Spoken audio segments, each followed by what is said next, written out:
तर मिक्सरचं भांडं घेतले, त्यामध्ये वाटाणे घालून घेऊया. 1 वाटी वाटाणा घेतला, म्हणजे 2-4 लसणाच्या पाकळ्या, थोडीशी कोथिंबीर, हिरव्या मिरच्या आणि जिरं. त्यामध्ये अगदी थोडंसं पाणी ओतणार आहे आणि मिक्सरला बारीक करून घेऊ. आता आपण इथे आपले वाटण वाटून तयार आहे. कढई तापत ठेवली, त्यामध्ये अगदी थोडंसं तेल घेणार आहे आणि आपण जे वाटाण्याचं वाटण वाटून घेतले ते आपण टाकून घेणार आहे. इथे आपण हे वाटण छान असं परतून घेणार आहे, अगदी 2-3 मिनिटं. आपली तर परतून झाले छान. याचा कलर पण बदललाय, अगदी डार्क कलर आलाय. तर त्यामध्ये आपण 1 वाटीभर पाणी घालणार आहे. ज्या वाटीनं वाटाणे घेतले त्याच वाटीनं पाणी घ्यायचं, छान मिक्स करून घ्यायचं. उलटणीला लागलेलं असं चिटकलेलं ते काढून घ्यायचं. आणि इथं कडक भांडं वापरा, स्पॅच्युला वगैरे असं वापरू नका, कारण खाली लागलं ना की मग ते खरडता येत नाही आपल्याला. चवीनुसार मीठ तुमच्या अंदाजाने टाका, तुम्हाला कितपत खारट पाहिजे तेवढं. आपण छान मिक्स करून घेऊया आणि याला उकळी येऊन देऊया आपण. उकळी आली आहे, आपण गॅस बारीक केलाय. त्यामध्ये आता आपण थोडं बेसन पीठ करून टाकणार आहे आणि मिक्स करणार आहे. अगदी थोडं घ्यायचं आणि नंतर असं मिक्स करून घ्यायचं.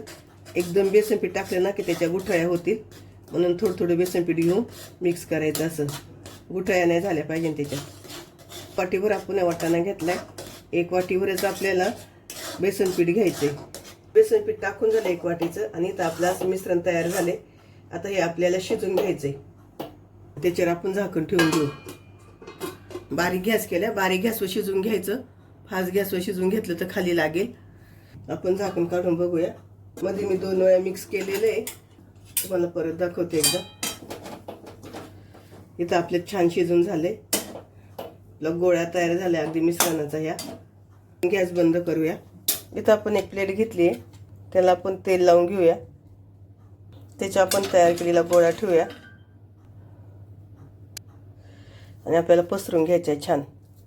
वाटीला तेल लावायचं थोडंसं आणि हात भाजतात म्हणून असं छान पसरून घ्यायचं सगळीकडून, म्हणजे आपल्याला चटके नाही बसते बोटाला.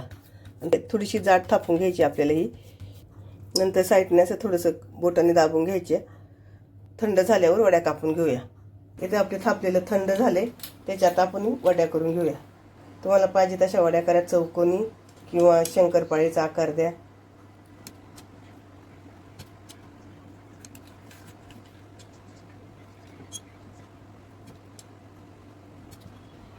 इथे बघा आपली छान वड्या तयार झाल्या.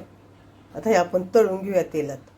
इथं आपलं तेल तापले, तेलामध्ये आपण वड्या सोडून घेऊया. वड्या आपल्याला फास्ट गॅसवर तळायच्या, स्लो गॅसवर तळ्या ना तेल जास्त पितात त्या, म्हणून इथं आपल्याला फास्ट गॅसवरच वड्या तळून घ्यायच्या. आणि अगदी दोन्ही साईडने लाल कलर आला पाहिजे. हे तुम्ही अगदी स्नॅक्स म्हणून पण खाऊ शकता. कोणी पाहुणे येणार असेल तर त्यांना हे स्नॅक्स म्हणून दिलं तर त्यांना कळणार पण नाही नक्की कसल्या केल्या तुम्ही. ह्या गॅस बारीक करूया.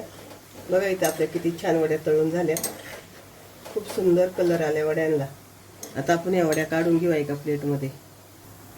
किती सुंदर कलर आल्या आपल्या वड्यांना. अशाच मी आता सगळ्या तळून घेते आणि मग नंतर तुम्हाला दाखवते.